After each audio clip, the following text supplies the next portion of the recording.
Have you ever wondered why some decisions we make in life can lead us down difficult and painful paths? Imagine discovering that something you do, something that seems harmless, can actually have devastating consequences for your physical and mental health. Today we're going to delve into an honest and important conversation about a topic often avoided, but that affects millions of people worldwide. Get ready to uncover the truth behind a habit that may be silently undermining your quality of life. Get ready to dive deep into a conversation about a habit that may be silently undermining your quality of life. My dear child, you've reached an age where you can tell right from wrong. You understand what it means to sin, when you lie or take what doesn't belong to you. But do you truly grasp the weight of sin? It's about disobeying God's laws in every aspect. God designed every part of your body for a specific purpose. Just as you instinctively know how to use your eyes to see and your ears to hear, you should also know how to properly use all your organs. Unfortunately, not everyone teaches this.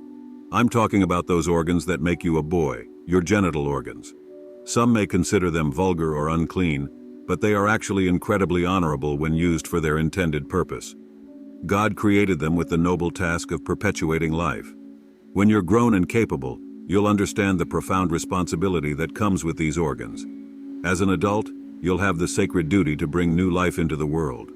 But there's a dark side to this. Some may lead you astray, teaching you to misuse these organs in sinful ways. That's why it's crucial for you to understand what's right and wrong regarding this part of your body. Nature takes care of cleansing impurities from your blood, but it's up to you to honor the purpose for which these organs were created. So, my child, remember this. Your body is a gift from God, entrusted to you to fulfill a sacred duty. As you grow, may you use it wisely and responsibly, knowing that through it, you have the power to bring life into the world, a responsibility not to be taken lightly. Now, the purpose for which these organs were given is high, holy, and honorable. If used only for this purpose, following the laws that govern them, they will help you become a great and honorable man. The Bible teaches that no part of the body should exalt itself over another, but if there's any part considered foundational, the cornerstone of all physical and spiritual forces of moral and spiritual greatness, it's the sexual aspect of our nature. Misuse of this part, employing it for any other purpose than that intended by God, who never meant it to be used until a person is fully mature, will bring disease and destruction to those who misuse it and disregard the laws made to govern it. If you've ever been taught to handle your sexual organs or touch them in any way, except for cleaning purposes, let me tell you that if you continue, you can never grow to be a strong, healthy, and happy man. From this moment on, resolve never to engage in such actions, even if tempted by playmates, servants, or adults who claim it won't cause harm. As a doctor, I've seen thousands of young men and boys with pale cheeks, sunken eyes with dark rings, weak stomachs, lame backs, fluttering hearts, weak and inflamed eyes, unsteady gaits, crooked legs, deformed bodies, trembling hands, decayed teeth, dead or gray hair or hair loss, and inflamed or wasted genital organs, all because they handled or irritated those organs in childhood. Perhaps you'll believe me instead of those who bring misery and destruction upon themselves and would have you do the same. Avoid those who would teach or talk to you about such things. If you know of a child engaging in such habits, give them this book to read or inform them of the consequences of this terrible sin. For it is a sin as terrible as any children can commit, worse than lying or stealing. While those are indeed wicked and can ruin your soul, this habit of self-abuse will ruin both your soul and body. If you indulge in self-abuse even for a short time, you will be in such a condition that you will care little for anything or anybody. You will become peevish, irritable, and dissatisfied with everything done for you. You will lose interest in books, music, birds, or flowers, for your mind will be degraded by low and vulgar thoughts, preventing you from appreciating purity and beauty. You will avoid looking people in the face, fearing they can see your habits in your eyes, which indeed they can, or at least many doctors can. When I see a boy or man wasted and weak, with hollow eyes, a sallow tint on the face, faded lips, white ears, and a pimple-covered face, I know they have committed the sin that leads to death if not forsaken. There are other signs that a doctor can recognize as soon as the habit begins. Changes occur in the skin, eyes, muscles, and actions, and no child needs to try to hide their sin, for its consequences will surely become evident. It is because I want to save you from these effects that I speak these words. For I want to spare you from the dreadful conditions that befall all who engage in self-abuse. When the sexual organs are handled, a great deal of blood rushes to these parts, causing a diseased condition. It also leads to diseases in other organs of the body, as they are left with less blood than necessary. Additionally, the sexual organs are closely connected with the spine and brain through nerves, and if they are handled or dwelled upon excessively, these nerves become overstimulated and exhausted, resulting in backaches, heavy and dull brains, and overall weakness. Also, when you are 14 or 15 or 16 years old, if you handle yourself, this blood will pass away, or rather a fluid formed from the blood called semen will pass away, so that you will lose it entirely from your body. You may think you have gained something by throwing away this fluid. You may think it makes you more of a man. But let me tell you, you drain the best part of your being, you throw away your life with it.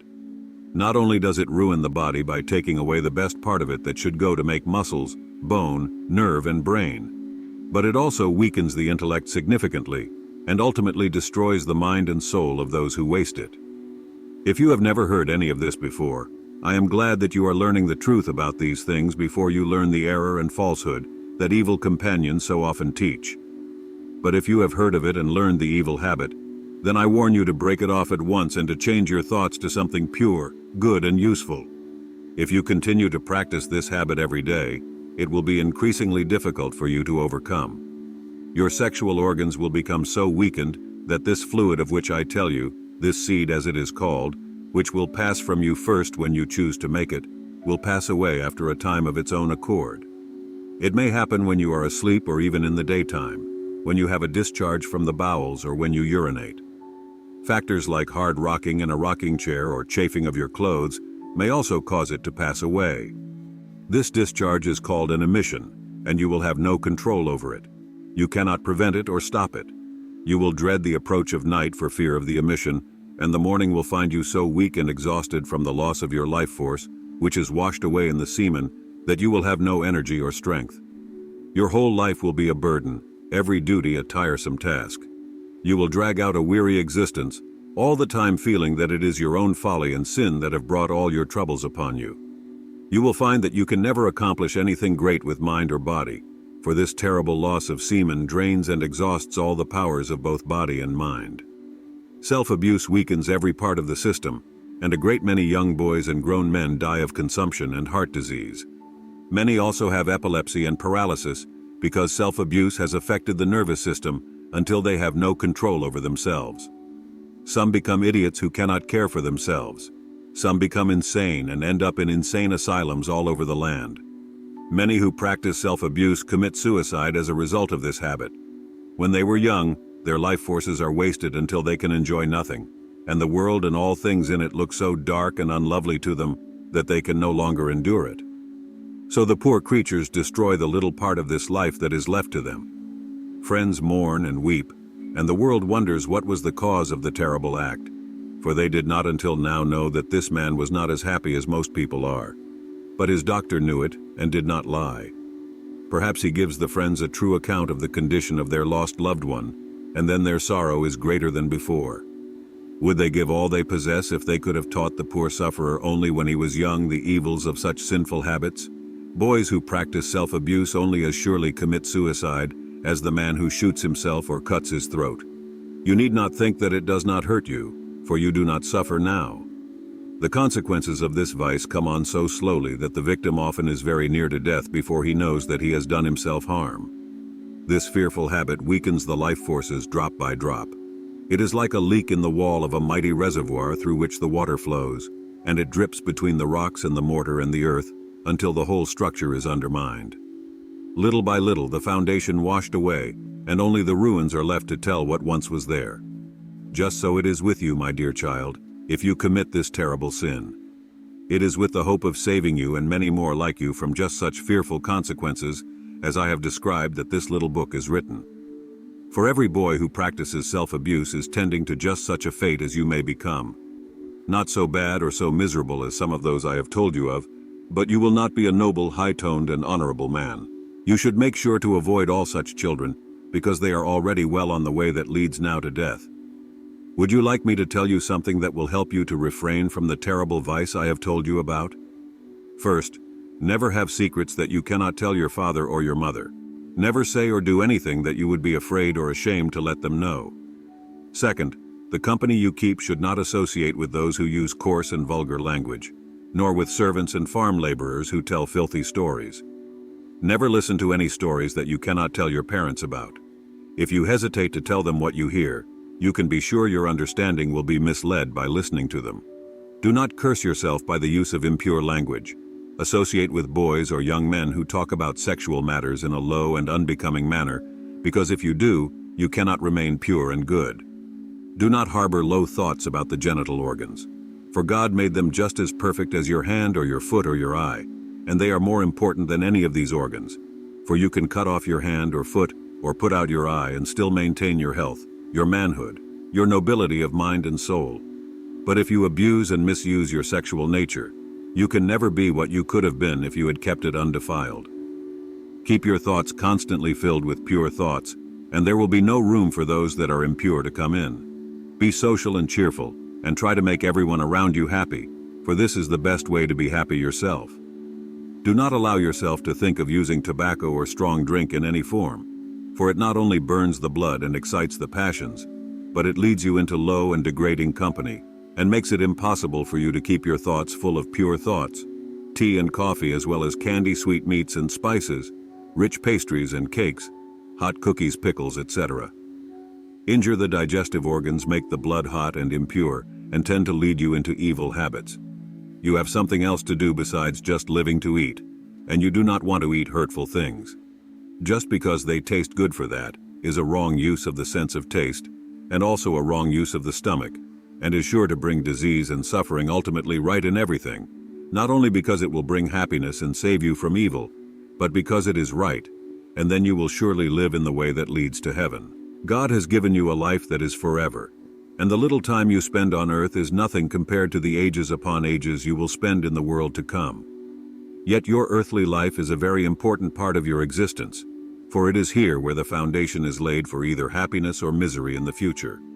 It is here where you decide your fate, and your efforts to know and obey God's laws in your own body, as well as in your soul, will not only bring blessings for you in this life, but never-ending happiness throughout eternity. Make sure to avoid associating with children who engage in such behavior, as they are already on a dangerous path. Would you like me to share something that will help you refrain from the harmful vice I've discussed? Firstly, never keep secrets from your father or mother that you wouldn't want them to know.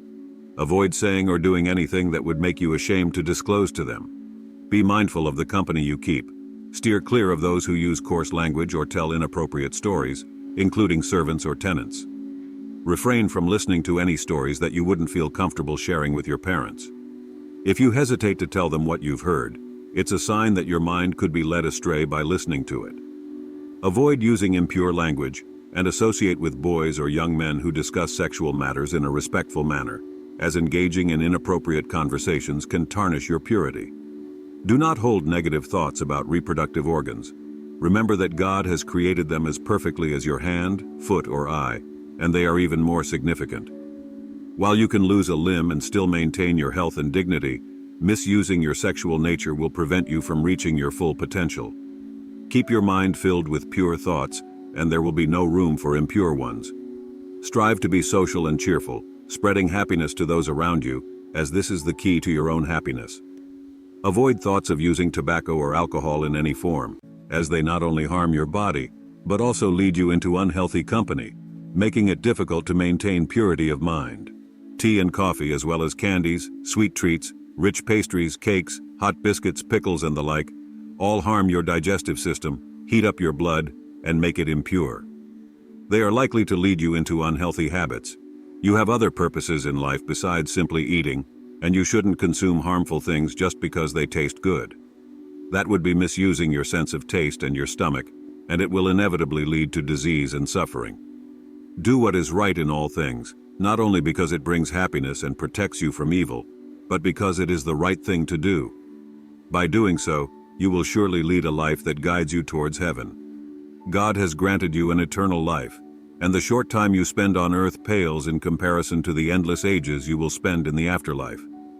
However, your earthly existence is a crucial part of your overall journey, as it is where the foundation is laid for either happiness or misery in the future. It is here that you determine your destiny, and your efforts to understand and obey God's laws, both in your body and your soul, will not only bring blessings in this life, but also eternal happiness throughout eternity. Now that we've explored the harsh realities of this hidden vice, it's crucial to remember that knowledge is power. By understanding the risks and consequences, we can make informed choices to safeguard our well-being. But the journey doesn't end here. It's up to each of us to spread awareness and support those who may be struggling.